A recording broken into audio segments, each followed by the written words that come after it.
Dear student, then first chapter നമ്മൾ complete ആയി. Second chapter നമ്മൾ ഒന്നാം ചാപ്റ്ററിൽ വ്യത്യസ്തമാണ് രണ്ടാമത്തെ ചാപ്റ്റർ. അപ്പോൾ ആ രണ്ടാമത്തെ ചാപ്റ്റർ എന്ന് പറയുന്നത് in search of the source of wind. In search of the source of wind എന്ന് പറയുമ്പോൾ കാറ്റിന്റെ ഉറവിടം തേടി എന്നാണ് ചാപ്റ്ററിന്റെ പേര്. അപ്പോൾ ഈ ചാപ്റ്ററിൽ നമുക്ക് പഠിക്കേണ്ടത് atmosphere pressure, pressure belt, wind, അങ്ങനെയില്ല ബാക്കിയെല്ലാം പഠിക്കണം. ഒന്നാമത് കേട്ടോ, the air exerted pressure on the earth is known as atmospheric pressure. അതായത് മുകളിലുള്ള വായു താഴോട്ട് ഭാരം പ്രയോഗിക്കുന്നതാണ് അന്തരീക്ഷ മർദ്ദം എന്ന് പറയും. Then the weight exerted about 1034 milligram per 1 square centimeter. അതാണ് പറയുന്നത്. അതായത് ഒരു ചതുരശ്ര സെന്റിമീറ്റർ സ്ഥലത്ത് 1034 മില്ലിഗ്രാം എന്ന തോതിലാണ് വായുമർദ്ദം പ്രയോഗിക്കുന്നത്. ഇനി നമ്മൾ പണ്ട് പഠിച്ചൊരു ഭാഗം കണ്ടോ, atmospheric pressure recording instrument. Atmosphere pressure recording instrument എന്ന് പറയുന്നത് ബാരോമീറ്റർ ആണ്. പക്ഷേ ബാരോമീറ്റർ എന്ന് പറഞ്ഞാൽ can be divided to aneroid barometer and mercury barometer. ഇവിടെ നമ്മൾ പറയുന്നത് atmosphere pressure recording instrument mercury barometer ആണ്. അത് വളരെ പ്രധാനം ശ്രദ്ധിക്കണം. കാരണം barometer can be divided to aneroid barometer and mercury barometer. ഇത് നമുക്ക് പഠിക്കേണ്ടത് atmosphere pressure recording instrument mercury barometer. ഇനി കേട്ടോ, നമുക്ക് വരുന്നത് വളരെ പ്രധാനപ്പെട്ട ഒരു ഭാഗമാണ് the atmosphere pressure in the sea level. The atmosphere pressure in the see level 1013.2 hectopascal or millibar. Then atmosphere pressure 1013.2 hectopascal or millibar. It is equal to 76 centimeter mercury. സമുദ്രനിരപ്പിലെ അന്തരീക്ഷ മർദ്ദം 1013.2 ഹെക്ടോപാസ്കൽ ഓർ മില്ലിബാർ. ഇത് 76 centimetre രസനിരപ്പിന് തുല്യമാണ്. അപ്പൊ ഇവിടെ രണ്ട് ചോദ്യം കണ്ടോ. The atmosphere pressure recording unit hectopascal. Hectopascal HPA or millibar MB. ഇതാണ് രണ്ടെണ്ണം.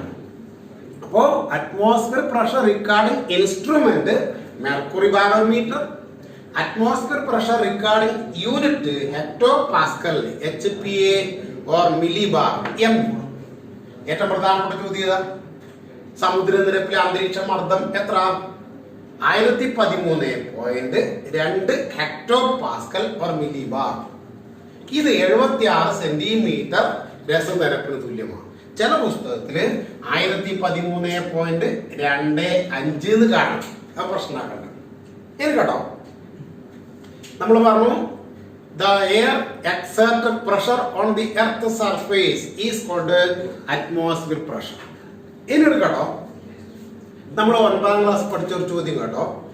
The imaginary lines that connected equal pressure on the earth surface is called isobar. അതായത് ഒരേ അന്തരീക്ഷ മർദ്ദം അനുഭവപ്പെടുന്ന സ്ഥലങ്ങളെ തമ്മിൽ യോജിപ്പിച്ചു വരയ്ക്കുന്ന സാങ്കല്പിക രേഖകളെ സമമർദ്ദരേഖ അഥവാ ഐസോബാർ എന്ന് പറയും. അതിന്റെ അർത്ഥം എന്തോന്ന്? The pressure atmosphere pressure is varies the different places. കേട്ടോ, a lot of factors influence the atmosphere pressure.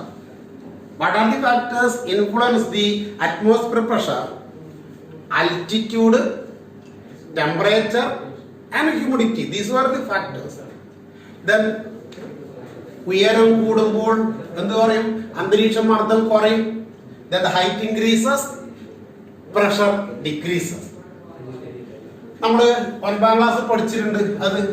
അതായത് ഓരോ 10 മീറ്റർ ഉയരത്തിനും 1 millibar എന്ന തോതിൽ അന്തരീക്ഷ മർദ്ദം കുറയും. The atmospheric pressure decreases 1 millibar each 10 meter height.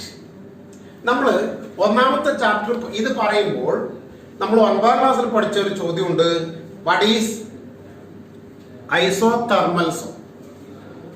അതുപോലെ പലതും അവിടെ പഠിക്കാനുണ്ടായി. പിന്നീട് കേട്ടോ നമ്മൾ പറഞ്ഞു then height increases, pressure decreases. Then അടുത്തത് what is humidity? Then humidity, the water content in the atmosphere is known as humidity. അന്തരീക്ഷത്തിലെ നീരാവിയുടെ അളവിനെ ആർദ്രത എന്ന് പറയും. അന്തരീക്ഷത്തിലെ നീരാവിയുടെ അളവിനെ ആർദ്രത എന്ന് പറയും. അപ്പോ ടെമ്പറേച്ചർ, then ഹ്യൂമിഡിറ്റി. പിന്നെ വരുന്നത് നമുക്ക് അൽറ്റിറ്റ്യൂഡാണ്, ഹൈറ്റ്. നേരത്തെ പറഞ്ഞ അതേ ഉത്തരം, ഉയരം കൂടുന്തോറും മർദ്ദം കുറയും. ഈ 3 പോയിന്റ് ആണ് factors influence the temperature or factors influence the atmospheric pressure. ഇത് 3ഉം വളരെ പ്രധാനപ്പെട്ട ഒരു പോയിന്റ് ആണ്. അതിൽ ചോദിക്കുന്ന ഒരു ചോദ്യമാണ് humidity. What is humidity? The water content in the atmosphere is known as humidity. ഇങ്ങനെ പറയുമ്പോൾ ഇത് നമുക്ക് പ്രഷർ ബെൽറ്റ് ആണ് പഠിക്കാനുള്ളത്. ഇനി അറ്റ്മോസ്ഫിയർ പ്രഷർ കിട്ടി, പ്രഷർ ബെൽറ്റ് ശ്രദ്ധിച്ചോ. അറ്റ്മോസ്ഫിയർ പ്രഷർ എന്ന് പറയുന്നത് നമ്മൾ നേരത്തെ കിട്ടിയ ഒരു ഉത്തരമാണ്. ഇനി വാട്ട് ഈസ് പ്രഷർ ബെൽറ്റ് കേട്ടോ. Atmosphere pressure is uniform in certain latitude is known as pressure belt. അതായത് ഭൗമോപരിതലത്തിൽ ചില പ്രത്യേക അക്ഷാംശങ്ങൾക്കിടയിലുടനീളം ഒരേ അന്തരീക്ഷ മർദ്ദം അനുഭവപ്പെടുന്നു. ഇതിനെയാണ് മർദ്ദമേഖലകൾ അഥവാ പ്രഷർ ബെൽറ്റ് എന്ന് പറയുന്നത്. Atmospheric pressure is uniform in certain latitude is called pressure belt. ഇനി കേട്ടോ, a lot of factors influence the pressure belt. First one, dynamic, dynamic, dynamic force factor and thermal force factor. ഇതാണ് 2 ഘടകം, dynamic force ഫാക്ടറും thermal force ഫാക്ടറും. Then the dynamic force factor formed due to the rotation of the earth. The dynamic force factor formed due to the rotation of the earth. And അതായത് ഭൂഭ്രമണ ഫലമായാണ് dynamic force factor രൂപം കൊള്ളുന്നത്. And the thermal force factor formed due to temperature difference. The thermal force factor formed due to temperature difference. അപ്പോ നമ്മള് pressure belt നമുക്ക് പറയുന്നുണ്ടോ, ഇവിടെ ഒരു ചോദ്യം, high pressure then low pressure, ഇങ്ങനെ 2 പ്രഷറാണുള്ളത്, ഹൈ പ്രഷറും ലോ പ്രഷറും. അതിൽ ഹൈ പ്രഷർ ശ്രദ്ധിച്ചോ, atmospheric pressure is higher than the surrounding region is known as high pressure. Atmospheric pressure is higher than the surrounding region is known as high pressure. Then atmospheric pressure is lower than the surrounding region is known as low pressure. ചുറ്റുമുള്ള പ്രദേശങ്ങളെ അപേക്ഷിച്ച് മർദ്ദം കൂടിയാൽ high pressure അഥവാ ഉച്ചമർദ്ദം എന്ന് പറയും. ചുറ്റുമുള്ള പ്രദേശങ്ങളെ അപേക്ഷിച്ച് മർദ്ദം കുറവാണെങ്കിൽ അതിനെ ന്യൂനമർദ്ദം അഥവാ ലോ പ്രഷർ എന്ന് പറയും. അപ്പൊ ഇത്ര പോലെയാണ് പ്രഷർ ബെൽറ്റിന്റെ ഒരു ഘട്ടം വരുന്നത്. കേട്ടോ, നമ്മള് ഇവിടെ ആദ്യം പറയുന്ന ഒരു ചോദ്യമുണ്ട്, പ്രഷറും വ്യത്യാസപ്പെടുമ്പോഴാണ് കാറ്റ് രൂപം കൊള്ളുന്നത്. അപ്പൊ നമുക്കറിയാം, ഈ കാറ്റിന്റെ ഗതി നോക്കിയിട്ട് വന്ന കടലിലൂടെ വന്ന ആദ്യത്തെ വ്യക്തി നമുക്കറിയാം ഇന്ത്യയിലെത്തിയത് വാസ്കോ ഡ ഗാമയാണ്. അദ്ദേഹം തെക്ക് പടിഞ്ഞാറ് മൺസൂൺ ആഫ്രിക്കയുടെ കിഴക്കൻ തീരത്തു നിന്ന് ഇന്ത്യയുടെ പടിഞ്ഞാറൻ തീരത്തേക്ക് എത്താൻ ശ്രമിച്ചത് തെക്ക് പടിഞ്ഞാറ് മൺസൂൺ നോക്കിയാണ്. അത് നമ്മുടെ പുസ്തകത്തിൽ കാര്യമില്ലെങ്കിലും അദ്ദേഹം വരുമ്പോ ആഫ്രിക്കയിൽ നിന്ന് ഇന്ത്യയിലേക്ക് എത്താൻ വേണ്ടി എടുത്ത സമയം വെറും 23 ദിവസമാണ്. With the help of south western monsoon. അദ്ദേഹം ഇന്ത്യയിൽ ചെലവഴിച്ചത് 3 മാസമാണ് ആദ്യം വന്നിട്ട്. അങ്ങനെ ചെലവഴിച്ചപ്പോൾ പിന്നീട് ഇന്ത്യയിൽ നിന്ന് പോകാൻ വേണ്ടി ഏത് സമയത്ത് when the time of south western monsoon then return back to Portugal. പക്ഷെ പോകുമ്പോൾ തെക്ക് പടിഞ്ഞാറ് മൺസൂൺ ഇങ്ങോട്ടേ വരുന്നുള്ളൂ, അങ്ങോട്ട് ഇല്ല. അതുകൊണ്ട് ഇന്ത്യക്കാർ പറഞ്ഞു പോപ്പളെ പോയിക്കൂടാ പറഞ്ഞു. പക്ഷേ അദ്ദേഹം ശ്രദ്ധിക്കാണ്ട് പോയി ഇങ്ങോട്ട് 23 ദിവസം എടുത്ത് അദ്ദേഹം അങ്ങോട്ട് 132 ദിവസമാണ് എടുത്തത്. കാരണം എന്തുകൊണ്ട്? അങ്ങോട്ട് കാറ്റ് അനുകൂലമല്ല. അപ്പൊ പ്രഷർ വേരിയേഷൻ ക്രിയേറ്റഡ് വിൻഡ് അതാ പറയുന്നത്. മർദ്ദ വ്യത്യാസം കാറ്റുകളുടെ രൂപീകരണത്തിന് കാരണമാകും. അപ്പൊ ഞാനിവിടെ പറഞ്ഞത് ശ്രദ്ധിച്ചോ. What is pressure belt? Atmospheric pressure is uniform in certain latitude is known as pressure belt. then ഇവിടെ കേട്ടോ, pressure belt can be divide into 4. ശരിക്കും പഠിക്കണം. ഒന്ന്, equatorial low pressure belt. Second one, subtropical high pressure belt. Third one, subpolar low pressure belt. The last one, polar high pressure belt. ഇതാണ് pressure belt. then pressure belt can be divide into 4 which are the മക്കളെ ഇതുപോലെ order പ്രകാരം പഠിക്കണം. ഒന്ന്, equatorial low pressure belt. 2, sub tropical high pressure belt. 3, subpolar low pressure belt. 4, polar high pressure belt. ഇത് essay ടൈപ്പുമാണ്. ഏതെങ്കിലും ഒരു paragraph ചോദ്യം വരും. അപ്പോ നമുക്ക് ഓരോന്നായിട്ട് എക്സ്പ്ലെയിൻ ചെയ്യണം. Equatorial low pressure belt, sub tropical high pressure belt, sub polar low pressure belt, polar high pressure belt. ഇങ്ങനെ പറയുമ്പോൾ നിങ്ങൾ ടെക്സ്റ്റിന് ചെറിയൊരു മാറ്റം കണ്ടോ. മാറ്റമല്ല പഠിക്കേണ്ടത്. നിങ്ങളിത് എക്സ്പ്ലെയിൻ ചെയ്യുമ്പോൾ ആദ്യം equatorial low pressure belt heading കൊടുത്ത് എക്സ്പ്ലെയിൻ ചെയ്യുമ്പോൾ കേട്ടോ, it lies between 5 degree north, 5 degree south latitudes. Then equatorial low pressure belt lies between 5 degree north, 5 degree south latitudes. Second one, subtropical high pressure belt lies 30 degree north, 30 degree south latitudes. Ada between nu parnuda. Equatorial low pressure belt lies between 5 degree north, 5 degree south. Then subtropical high pressure belt lies 30 degree north, 30 degree south. Subpolar low pressure belt lies 60 degree north, 60 degree south.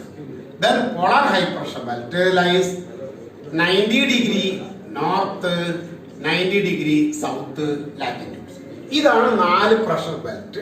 അപ്പൊ നമുക്കൊരു ചിത്രത്തിന്റെ സഹായത്താലാണ് ഇത് പഠിക്കേണ്ടത്. ശരിക്കും ശ്രദ്ധിച്ചോ.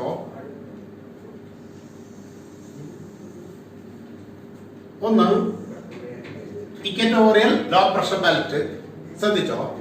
തുടങ്ങേണ്ടത് it lies between 5 degree north, 5 degree south latitudes. ഇങ്ങനെ വരച്ചതിന് ശേഷം ഇതിന്റെ അടിയിൽ എഴുതി കൊടുക്കുക ഇക്വറ്റോറിയൽ ലോ പ്രഷർ ബെൽറ്റ്. ഇനി കേട്ടോ, then equatorial low pressure lies between 5 degree north, 5 degree south latitudes. In the equatorial region, sun rays falls vertically throughout the year. So, high temperature receives in equator. So, the air gets heated due to sun's heat and expand to rise up vertically in a massive scale. As a result, a low pressure develops from the equator. It is known as equatorial low pressure belt. അപ്പോൾ എന്താ പറഞ്ഞത്? അതായത് equatorial low pressure belt lies between 5 degree north, 5 degree south latitudes. In this region, the sun rays vertically falls throughout the year, so the temperature would be high throughout the year. ഭൂമധ്യരേഖാ പ്രദേശത്ത് സൂര്യരശ്മി ലംബമായി പതിക്കുന്നു, അതിനാൽ ഇവിടെ ചൂട് കൂടുതലായിരിക്കും. Then the air gets heated due to sun's heat and expand to rise up vertically in a massive scale. സൂര്യന്റെ ചൂടേറ്റ് വായു വികസിച്ച് വൻതോതിൽ മുകളിലോട്ട് ഉയർന്നു. So a low pressure develops over here. അതിനാൽ ഇവിടെ ഒരു ന്യൂനമർദ്ദ മേഖലയിൽ തീരുന്നു. ഇതാണ് then it is known as equatorial low pressure belt. In this region, it is also known as doldrums. Doldrum means no wind. ഈ മേഖലയെ നമുക്ക് വേറൊരു പേര് പറയാം, doldrums. Doldrum means no wind. അപ്പൊ ഇത്ര പോലെ നിങ്ങൾ പഠിക്കണം equatorial low pressure belt. Okay, ഇനി ഇവിടെ പറഞ്ഞോ, ഇത് ഇക്വറ്റോറിയൽ ലോ പ്രഷർ ബെൽറ്റ് ആണ്. തുടങ്ങുന്നത് 5 degree north, 5 degree south latitude. And second one sub tropical high pressure belt.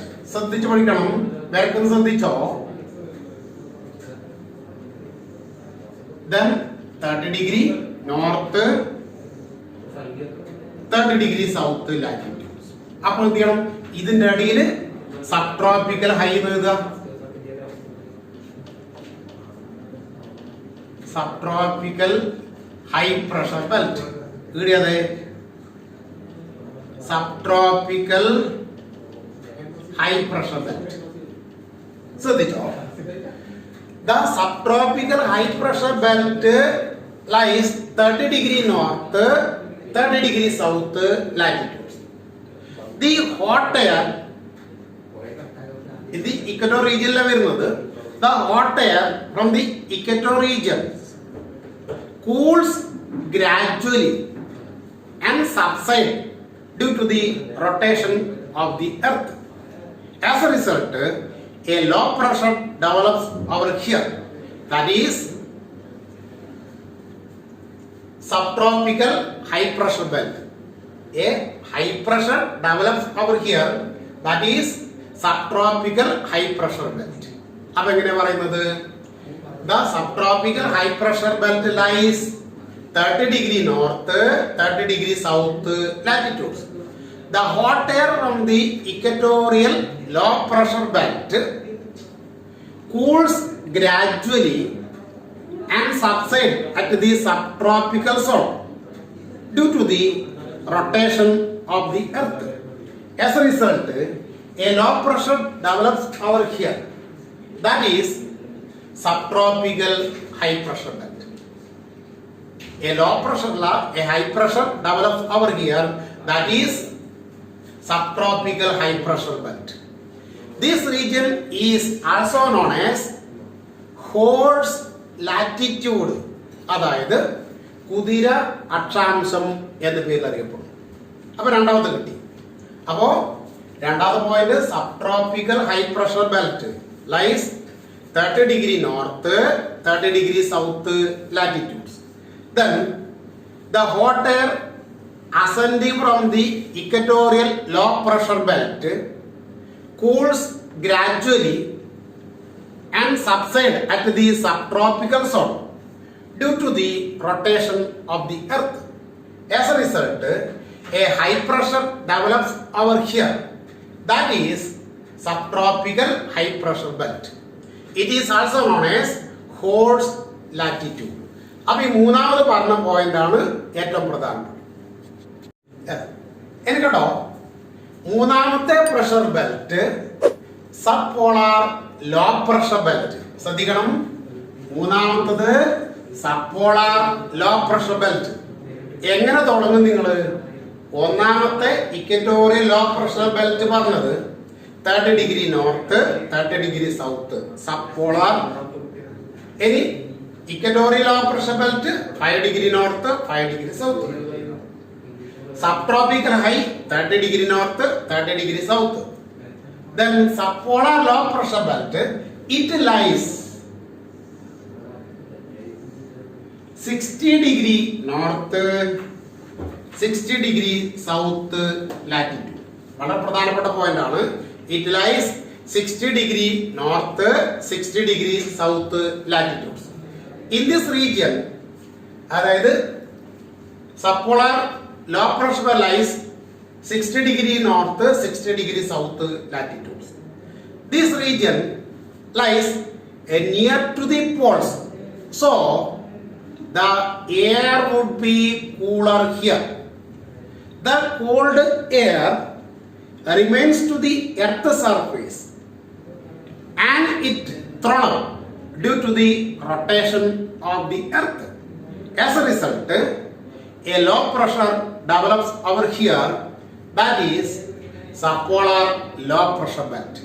ഒരു പ്രധാനപ്പെട്ട പാരഗ്രാഫ്റ്റും കൂടിയാണ്. എന്താ പറഞ്ഞത്? Subpolar low pressure belt 60 degree എഴുതി, 60 ഡിഗ്രി ഈ വരയിനുള്ളിൽ പേര് എഴുതണം. Sub polar low pressure, subpolar low pressure. ശ്രദ്ധിച്ചോ? Subpolar low pressure belt lies 60 degree north, 60 degree south latitudes. It lies near to the poles. So, the air would be cooler here. The cold air remains to the earth's surface and it is thrown up due to the rotation of the earth. As a result, a low pressure develops over here. That is subpolar low pressure belt. Then last one, polar high pressure belt ആണ്. Polar high pressure belt lies 90 degree north, 90 degree south latitudes. Polar high pressure. Polar high pressure. Then polar high pressure belt lies 90 degree north, 90 degree south latitudes. In this region lies the polar region. So, the air would be cooler throughout the year. So, a high pressure developed over here. That is polar high pressure belt. ഇവിടെ അധികം പഠിക്കാനില്ല. എന്താണ്? The polar high pressure belt lies 90 degree north, 90 degree south latitudes. In the polar region receives cold throughout the year. So, formed a high pressure. That is polar high pressure belt. ഇതിൽ കാര്യമായി പഠിക്കേണ്ടത് equatorial low pressure belt, subtropical high pressure belt, polar high pressure belt. ഇത് മൂന്ന്. അതായത് polar high pressure belt 90 degree വടക്ക്, 90 degree തെക്ക് അക്ഷാംശങ്ങളിൽ സ്ഥിതി ചെയ്യുന്നു. ഇവിടെ വർഷം മുഴുവൻ ഉയർന്ന തണുപ്പ് അനുഭവപ്പെടുന്നു. അതിനാൽ ഇവിടുത്തെ വായു തണുത്തതായിരിക്കും. അതിനാൽ ഇവിടെ ഉച്ചമർദ്ദ മേഖലയിൽ തീരും. ഇതാണ് ധ്രുവീയ ഉച്ചമർദ്ദ മേഖല. അപ്പൊ ഇത് വളരെ പ്രധാനപ്പെട്ട ഒരു എസ്സേ ടൈപ്പ് ക്വസ്റ്റ്യൻ ആണ്. 1, 2 പാരഗ്രാഫ് ക്വസ്റ്റ്യൻ ചോദിക്കാം. ഇത് മൊത്തം ഒരു എസ്സേ ആയിട്ട് വരികയും ചെയ്താൽ അപ്പോൾ നമ്മൾ ശ്രദ്ധിക്കേണ്ടത് എന്തായാലും പറഞ്ഞു. നമ്മള് ഒന്നാമത്തത് അറ്റ്മോസ്ഫിയർ പ്രഷർ പഠിച്ചു. Then atmosphere pressure recording instrument mercury barometer ആണ്. അവിടെ വരുന്ന ഒരു ചോദ്യം കേട്ടോ, വാട്ട് ഈസ് ഐസോബാർ? എന്താണ് ഐസോബാർ എന്ന് പറഞ്ഞാല്? The imaginary lines that connected equal pressure on the earth surface is called isobar. ഇങ്ങനെ വരുമ്പോ ഇനി നമുക്ക് വരുന്നത് വ്യത്യസ്ത രീതിയിലുള്ള കാറ്റുകളാണ്. The pressure difference create wind അത് പറയും. അപ്പൊ ഇത്ര പോലെ നമ്മൾ ശരിക്കും പഠിക്കുക. അപ്പൊ ഞാൻ ഒന്നുകൂടി പറയുന്നുണ്ടോ, what are the factors influence the atmosphere pressure? എന്താ പറഞ്ഞുണ്ടോ? altitude, then temperature and humidity. Any What are the factors influence the formation of pressure belt? Then dynamic force factor and the thermal force factor. The dynamic force factor formed due to the rotation of the earth and the thermal force factor formed due to temperature difference. ഇനി വരുന്നത് നമുക്ക് വരുന്നത് explain different types of pressure belt. എന്താ pressure belt ഞാൻ പറഞ്ഞിനി. എന്നിട്ട് S ചോദിക്കുമ്പോൾ നിങ്ങൾ ആദ്യം ചെയ്യേണ്ടത് ഫസ്റ്റ് വൺ എഴുതി കൊടുക്കണം, equatorial low pressure belt. Second one sub tropical high pressure belt. And third one subpolar low pressure belt. Then last one polar high pressure belt. എന്നിട്ട് എന്ത് ചെയ്യണം, ഓരോന്നിന്റെ ഡിഗ്രി അളവടക്കം എഴുതി കൊടുക്കണം. ഇതാണ് വളരെ പ്രധാനപ്പെട്ട ഭാഗം. ഇനി നമുക്ക് പഠിച്ചു നമ്മൾ ഇനി pressure variation create different types of wind. നമുക്കറിയാം ഇപ്പോ ജൂൺ മുതൽ സെപ്റ്റംബർ വരെ ഇപ്പൊ തുടങ്ങുന്ന ഒരു കാറ്റാണ് സൗത്ത് വെസ്റ്റ് മൺസൂൺ. നമ്മൾ ഒന്നാമത്തെ അധ്യായത്തിൽ പഠിച്ചിട്ടുണ്ട് എന്തെല്ലാം, വസന്തകാലം, ഹേമന്തകാലം, സ്പ്രിംഗ് സീസൺ, ഓട്ടം സീസൺ, പിന്നെ വിന്റർ സീസൺ, സമ്മർ സീസൺ. ഇനി അതിൽ നിന്ന് വ്യത്യസ്തമായി ഈ സമ്മർ സീസണിലെയും ഓരോ പ്രത്യേകതക്കനുസരിച്ചുള്ള കാറ്റുകളാണ് പഠിക്കേണ്ടത്. അപ്പൊ നമ്മൾ കിട്ടിയില്ലേ, ഇത്ര പോരാ, നിങ്ങൾ ഇന്ന് പഠിച്ചു വെക്കുക, ഇത്ര പോരാ. ബാക്കി നമുക്ക് എന്ത് ചെയ്യാം, ഇനി വരുന്ന പ്രഷർ, ഈ പ്രഷർ ബെൽറ്റിന്റെ ഡിഗ്രി അളവും പേരും പഠിക്കണം. അത് വളരെ പ്രധാനപ്പെട്ടതാണ്. അതാണ് എസ് എ. ഇത് പഠിച്ചാൽ മാത്രമേ നമുക്ക് കാറ്റ് എടുക്കാൻ വേണ്ടി പറ്റുള്ളൂ. അതുകൊണ്ട് ശരിക്ക് ശ്രദ്ധിക്കുക. ഓക്കെ.